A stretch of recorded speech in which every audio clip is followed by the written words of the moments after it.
Have you ever had an exceptional teacher? How did they motivate you? What did they teach you outside of their lesson plan? For example, a swim coach might teach you the basics of swimming, but through their lesson you learn the importance of hard work and teamwork. What I'm trying to get at is that everybody responds to someone's tutelage differently. You might respond to a 3 hour lecture positively, where you stay motivated and you absorb every key information that the instructor is talking about. Or you might respond to it negatively, where you show great disinterest and you feel like it's a great waste of time. I have had personal experience receiving both positive and negative feedback as a swimming instructor and uh, as a volunteer tutor at my local science camp. Now, I would like to inform you all today about the various teaching techniques and analyzing the traditional schooling versus homeschooling to further optimize your guys' ability to learn in your appropriately suited environment. Now, the first topic I will be talking about will be the two primary factors determining the effectiveness of learning. Teaching can be organized based on two major parameters: a teacher centered approach versus a student centered approach, and a high tech material use versus low tech material use. The teacher centered approach is typically more lower tech material use since the class size can be much bigger. Since the class size is much bigger, in this scenario, the students are seen as empty vessels. These empty vessels follow the formal authoritative figure, the teacher, as the teacher serves as an expert personal model to follow and learn from. It's hard to judge um,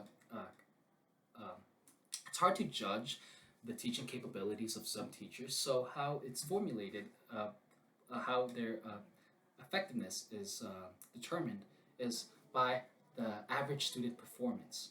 But just because the average student performance is high doesn't mean that every student is learning well. Now, the alternative approach is the student-centered approach, which is typically more highly material use. Students in this scenario are seen as pioneers, and the teachers are still seen as a formal authoritative figure, but rather than an expert personal model to follow, they are someone that guides and walks along their path. Because they walk along the same path as the student who is learning, the lesson plans can be more individualized and personalized, adjusting to the student's strengths and weaknesses. Now, because of this, the class sizes can't be too big. So there has to be more resources being demanded. There has to be more teachers and more time being spent with each student. Now, this leads up into my next topic about how we observe the effectiveness of normal school. And just because normal school is better doesn't mean that, or just because normal school is more popularized doesn't mean that it's better. So to truly understand if it's better or not, we need to have a brief history lesson, uh, which is uh, best categorized into two eras by PBS. During the 1800s, that's when the public school became more uniformly distributed across the US. And during the early 1900s, during the progressive era, that's when the traditional normal school has evolved to what we have today. Now, the primary reasons why uh, people decide to attend this normal school is that it is widely available. It's greatly accessible, and best summarized by Joyce Castronova, it is time and tested to be effective to teach the larger populace. There has been tweaks adjusted. There has been tweaks that has made public school or the normal school worse or better, and we learn from those small tweaks. Some general concerns for this normal school is that since the primary goal is to teach the general populace rather than each individual student's needs might not be met. This can this is a factor that NCBI identified as one of the reasons why there has been greater mental fatigue among students, even from elementary schoolers to college students.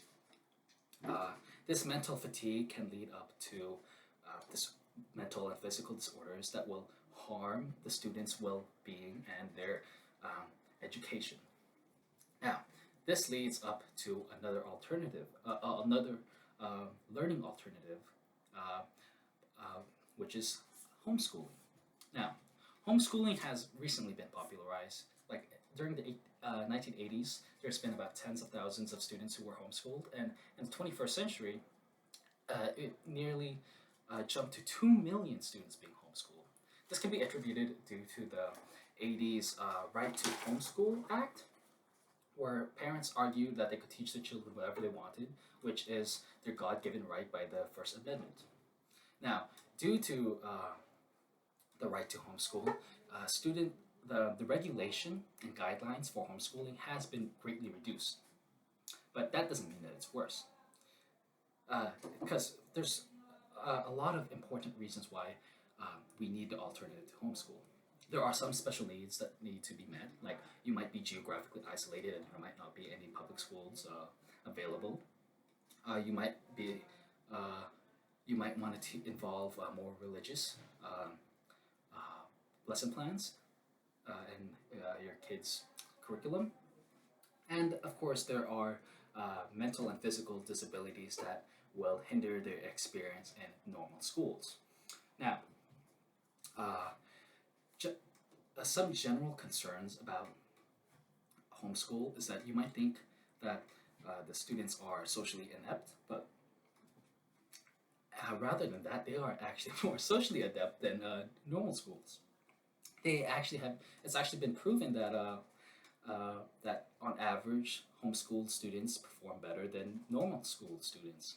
But this could be attributed because if someone is being homeschooled, the parent typically has more resources, money, and time to work around with their child.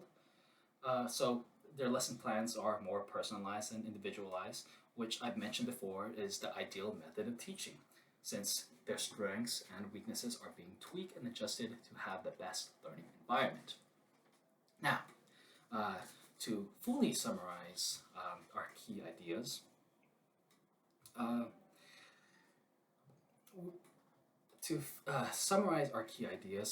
uh, we need to first understand all the other factors.